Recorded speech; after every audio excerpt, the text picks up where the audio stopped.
Yang pertama ada hubungan internasional. Apa sih hubungan internasional itu?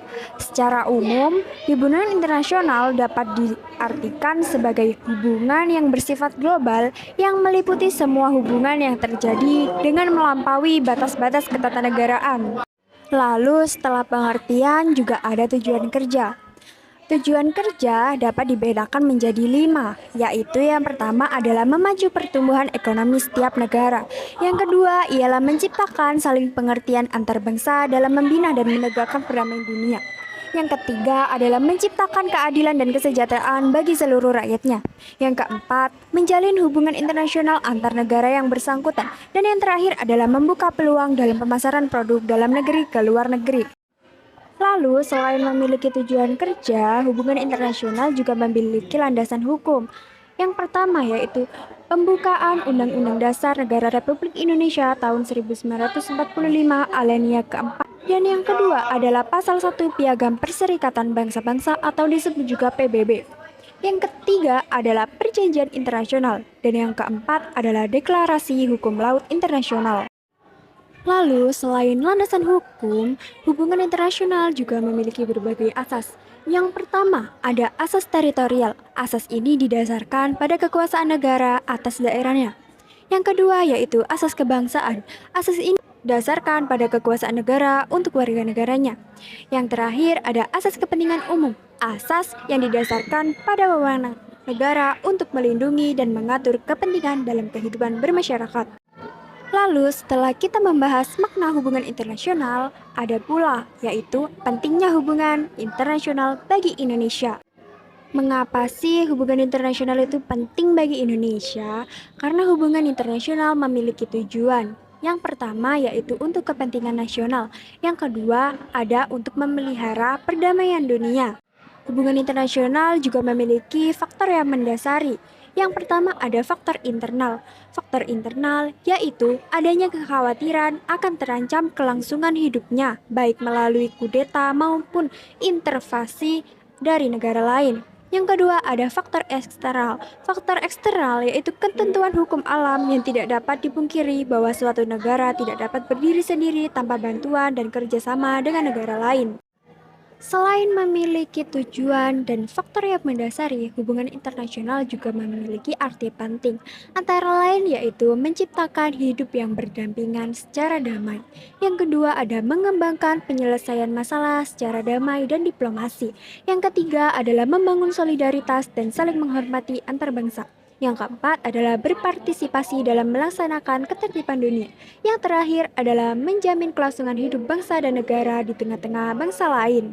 Lalu, hubungan internasional juga memiliki manfaat bagi bangsa Indonesia.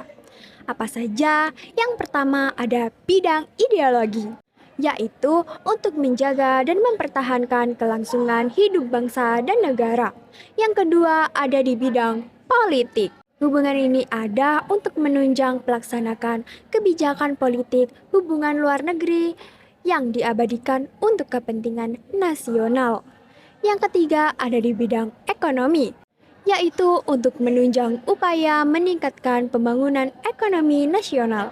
Dan yang keempat ada bidang sosial budaya, yaitu untuk menunjang upaya pembinaan dan pengembangan nilai-nilai sosial budaya bangsa. Yang kelima ada bidang pertahanan keamanan, yaitu untuk menunjang upaya pemeliharaan dan pemulihan perdamaian, keamanan, dan stabilitas nasional. Yang terakhir ada bidang kemanusiaan, yaitu untuk menunjang upaya pencegahan dan penanggulangan setiap bentuk bencana serta rehabilitas dan akibat-akibatnya. Lalu, menolak bukan berarti tidak ada akibatnya. Ada beberapa akibat yang timbul dari menolak hubungan internasional atau menutup diri dari pergaulan internasional. Yang pertama adalah timbulnya kecurigaan masyarakat bangsa-bangsa terhadap suatu negara. Yang kedua yaitu ketidakpedulian PBB atau organisasi internasional lain terhadap masalah yang timbul di negara tersebut. Yang ketiga adalah dikucilkan dari pergaulan antar bangsa. Yang keempat yaitu diberhentikannya beberapa bantuan dari masyarakat internasional terhadap suatu negara. Politik luar negeri Indonesia dalam menjalin hubungan internasional, kebijaksanaan, sikap, langkah pemerintah Republik Indonesia yang diambil dalam melakukan hubungan dengan negara lain. Menurut Undang-Undang Nomor 37 Tahun 1999 tentang Hubungan Luar Negeri, politik luar negeri adalah kebijaksanaan, sikap dan langkah pemerintah Republik Indonesia yang diambil dalam melakukan hubungan dengan negara lain dalam rangka menghadapi masalah internasional guna mencapai tujuan nasional. Pengertian politik bebas yaitu bangsa Indonesia dalam menentukan sikap dan pandangan terhadap berbagai permasalahan internasional, terlepas dari ikatan antara blok barat dan blok timur. Indonesia senantiasa aktif memperjuangkan terwujudnya perdamaian dunia. Tujuan politik luar negeri mempertahankan kemerdekaan bangsa dan keselamatan negara, memperoleh barang dari luar negeri untuk memperbesar kemakmuran rakyat, meningkatkan perdamaian internasional, meningkatkan persaudaraan bangsa. Asas hubungan internasional dibagi menjadi tiga, yaitu asas teritorial, asas kebangsaan, asas kepentingan umum. Peran penting politik bebas aktif Indonesia yaitu penyambung kehendak nasional ke dalam dunia internasional. Selanjutnya, pembela dan pengabdian kepentingan nasional dan pemeliharaan persatuan dan kesatuan terhadap dunia internasional. Prinsip pokok politik luar negeri yaitu menjalankan politik damai, bersahabat dengan segala bangsa, memperkuat sendi-sendi hukum internasional, mempermudah pertukaran pembayaran internasional, membantu pelaksanaan keadilan internasional, dan membantu perjuangan kemerdekaan bangsa-bangsa yang masih dijajahi melalui PBB. Tujuan politik luar negeri bebas aktif yaitu membentuk masyarakat yang demokratis, adil, dan makmur, mempertahankan kemerdekaan bangsa, membina persahabatan dan persaudaraan dengan semua negara, dan menjalin kerjasama dengan negara lain. Contoh perwujudan: 1. Pada tahun 1955. 2. Pada tahun 1961. 3. ASEAN. Dan 4. Penyelesaian konflik di Kamboja. Peran Indonesia di Perserikan Bangsa-Bangsa (PBB). Indonesia resmi menjadi anggota PBB ke-60 pada tanggal 28 September 1950 dengan suara bulat dari para negara anggota. PBB membentuk komisi 3 negara yang membawa Indonesia Belanda ke meja perundingan Renville. Pemerintah RI mengutus Lambertus Nicodemus PPBAR sebagai wakil tetap RI yang pertama di PBB. Sebagai negara anggota PBB, Indonesia terdaftar dalam beberapa lembaga di bawah naungan PBB, misalnya ECOSOC, Dewan Ekonomi dan Sosial, ILO, Organisasi Buruh Internasional, maupun FAO, Organisasi Pangan dan Pertanian.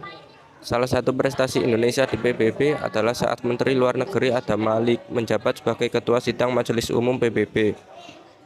Untuk masa sidang tahun 1974, proses pemilihan dilakukan Majelis Umum PBB melalui pemungutan suara dengan peroleh yang 158 suara dukungan dari keseluruhan 192 negara anggota yang memiliki hak pilih. Indonesia merupakan salah satu anggota pertama Dewan HAM dari 47 negara anggota PBB lainnya yang dipilih pada tahun 2006. Indonesia kemudian terpilih kembali menjadi anggota Dewan HAM untuk periode 2007 sampai 2010 melalui dukungan 165 suara negara anggota PBB. Indonesia berperan secara aktif dalam memperjuangkan terciptanya perdamaian dunia dan berpartisipasi dalam mengatasi ketegangan internasional. Indonesia telah mengambil peran utama dalam membantu proses pemulihan kembali demokrasi di Kamboja. Indonesia juga menjadi perantara dalam perdamaian di Filipina Selatan. Indonesia selalu aktif berpartisipasi dalam setiap penyelenggaraan KTT atau konferensi tingkat tinggi. A. KTT ASEAN pertama diadakan di Bali pada tanggal 24 Februari 1976. Dalam KTT ini dihasilkan dua dokumen penting ASEAN. 1. Deklarasi ASEAN Bali Concord 1 berisi berbagai program kerjasama ASEAN. 2. Perjanjian persahabatan dan kerjasama. B. Pertemuan informasi pemimpin negara ASEAN pertama diselenggarakan di Jakarta pada tanggal 30 November 1996. C. KTT ASEAN ke-9 diselenggarakan di Bali tanggal 7 Oktober 2003, berfungsi memperkuat visi ASEAN 2020. Gerakan non-blok merupakan wadah yang tepat bagi negara-negara berkembang untuk memperjuangkan cita-citanya. Dan untuk itu, Indonesia senantiasa berusaha secara konsisten dan aktif membantu berbagai upaya ke arah pencapaian tujuan dan prinsip-prinsip gerakan non-blok. Sikap ini secara konsisten ditunjukkan Indonesia dalam kiprahnya pada masa kepemimpinan Indonesia pada tahun 1992 sampai 1995. Selama 3 tahun dipimpin Indonesia, banyak kalangan menyebut GNP berhasil memainkan peran penting dalam percaturan politik global. Lewat Jakarta Mesek, Indonesia memberi warna baru pada gerakan ini dengan meletakkan titik berat kerjasama pada pembangunan ekonomi. Meskipun sekarang Indonesia tidak lagi menjabat sebagai pemimpin GNP, namun Indonesia akan tetap berupaya menyumbangkan perannya untuk kemajuan GNP di masa yang akan datang dengan mengoptimalkan pengalaman yang telah didapat selama menjadi ketua pemimpin.